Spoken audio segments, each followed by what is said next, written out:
Well, it's that time, folks. It's that time. And if you ain't been paying attention to what's going on over there with Foodie Kenobi, the 19-time mukbang dumpster diver champion of the world, the Kuwaiti queen has finally done it, folks. She has done the unexpected that everybody expected, and she has returned to Canada. Yes, folks, she took the first class flight in row 722B, and she got there. She landed after, I think, 237 hours. After 37 layovers and sleeping in the airport for 16 hours, she has made it back. I know you're all waiting for that moment, and you know what's going to happen when she gets back there. All hell is going to break loose because the mess of the West has returned. There was thousands of people at the airport chanting her name. They were screaming and yelling. It was like a concert when she landed. They 100%, 0% almost had to shut down the airport from the out-of-control fans that were screaming her name. Or it could have been the one person that said she left her bag, but it doesn't matter who it was, right? She is now back in Canada, and you know what's going to happen. She's going to be out of control because you know what that means? All the people that live in Canada, I'm going to give you a heads up. You need to stay off the damn sidewalks. You need to stay in your house because she's going to be back on the road with the Kia right here. Look at that. Boom. She already getting ready for this nonsense. For all the people that don't know, before she left, she was out of control. She was driving around. She was hitting sidewalks. She was on the curb. She was running red lights. She was running stop signs. She filmed all this nonsense. She was pooping and peeing on the side of the damn road. She had no control. And you know what's going to happen? Not a damn thing. She going to be right back to this nonsense, and it's going to be one hell of a time. I think everybody should go out there and buy themselves some pajama pants or even a onesie like that, and buy some hot cocoa and some marshmallows and get ready to watch what's going to go on because it's going to be wild. You know why? Because she have no damn self-control, and it's going to only get better from there. Let's think about this. She said in the video today that she want to get her own apartment, like a one-bedroom, maybe a studio. Who the hell cares? You know why? Because it doesn't matter who is going to rent to Foodie Kenobi. And my question for you, if you've been watching her for at least 1 minute, would you ever rent your apartment to Foodie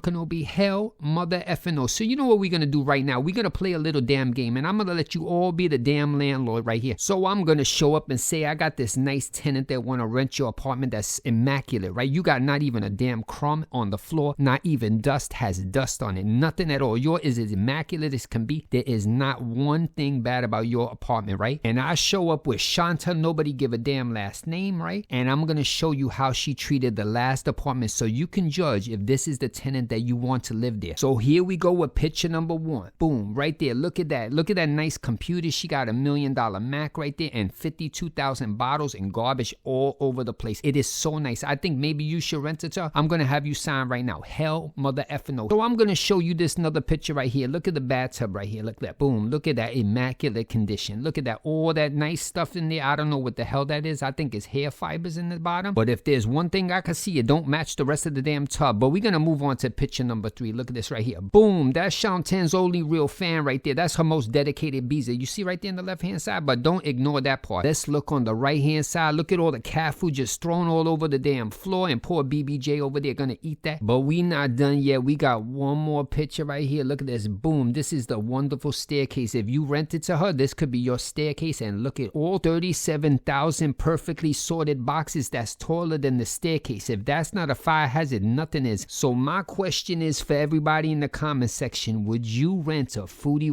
Kenobi? Would you let your apartment have all this luxury that she's going to provide to you? All these boxes, all this garbage, all these cans, just make your house look luxury. Hell, mother effing no. And the sad part, somebody going to have to co-sign on this deal, and you know they is in a hell of a lot of trouble because there is no way she going to maintain any place she's living in, because as long as I'm watching, she has as much self-control as somebody with explosive diarrhea. But that doesn't matter, folks. We're going to move on from there, and we're going to talk about something more exciting. Do you think that Chantel's going to try to get back with her ex, Mr. Grinch Dick the Magician, or is she just going to abandon the love of her life? Hell, mother effing no. If one thing we know from Chantel, she's very predictable, right? And if we know another thing, she's very persistent, right? Let's think about it. When she was with the ex, she actually showed up at his house at like 3 or 4 o'clock in the morning, tried to sneak in the window, turn the doorknob. I think she tried to bungee cord through the window to make sure he was there because he wouldn't respond. I'm going to go back in time for all the people that have no idea what the hell I'm talking about. Chantel was in an imaginary relationship with a guy for one day that she said she was dating for a year that lived way out in the middle of nowhere that she would buy groceries for. She bought an iPad for this guy. She did a bunch of nonsense that's out of control, right? But it doesn't matter from there. She got obsessed with this guy and she would not leave him alone. She'd be showing up at the house 2, 3, 4 o'clock in the morning all the time. She even admitted she like filming and stuff like that. They even had 911 call up in that place a bunch of times, right? She peeking in the window over there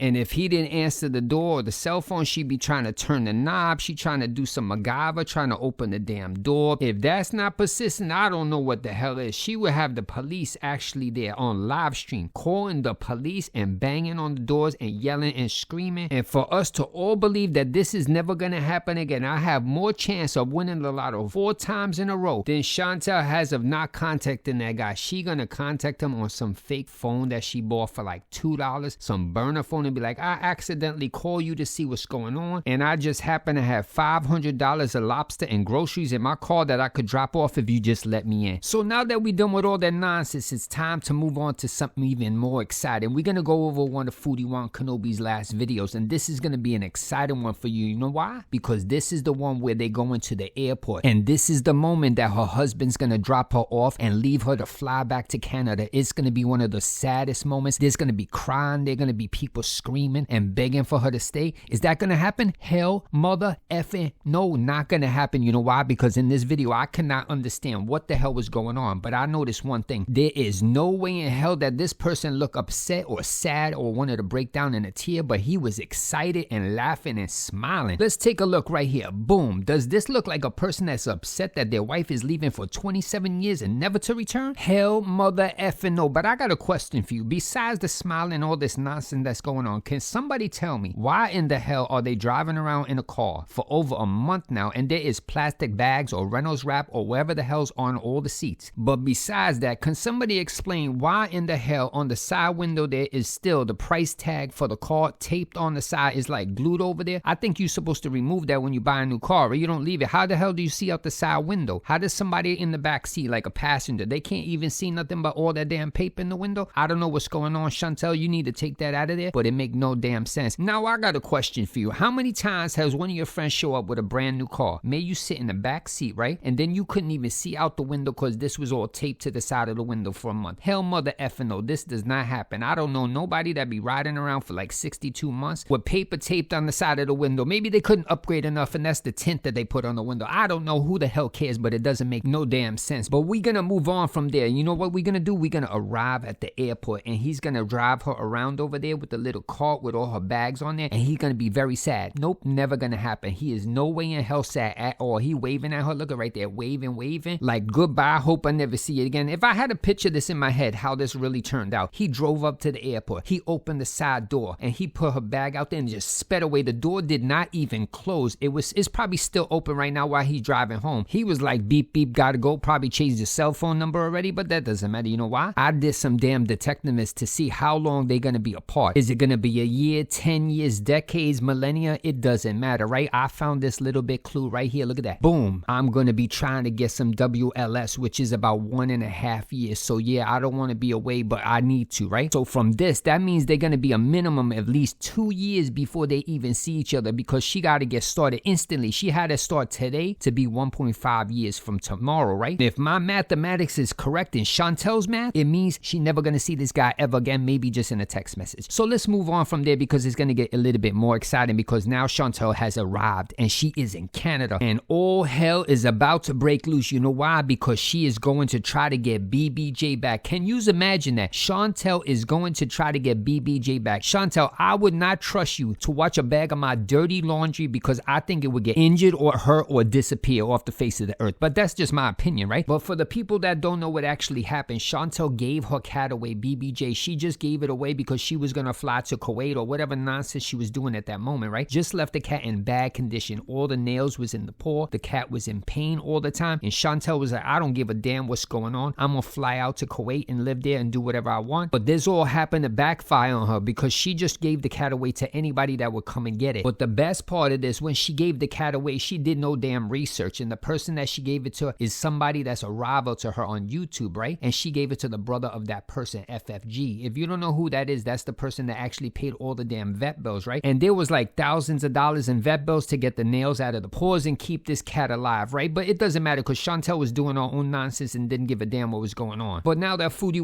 Kenobi is back in Canada, she wants to go to court, and she wants the court to give the cat back to her. Can you imagine giving the cat back to this person that abandoned it to go mukbang their brains out in Kuwait? Hell mother effing no. But let's take a look what she had to say inside of her husband's chat last night when she was over there talking a lot of nonsense, right? So here we go. Boom. She said right here she thinks she gonna get BBJ back legally. Chantel, I don't know where the hell you gonna go, what court you gonna go to. They're gonna hand over a cat that you left in such bad condition, where the person that has the cat has documentation from a vet, right, that they paid thousands of dollars to heal this cat, to keep it alive, and now because you flew back to Canada you should have the cat back. I don't think that's how it works, Chantel, but it doesn't matter. You know why? Because I hope you walk into court, you stand in front of Judge Judy or whatever it is like that, and she gonna tell you 10 damn words, because I'm Marty McFly to the future, and I'm gonna tell you exactly what she gonna tell you. These 10 words: hell mother effing no, get out of my court, goodbye. And with an ending like that, there is no way to continue. Well, that's the end of the video, folks, and I hope you enjoyed. Have a great day. Later.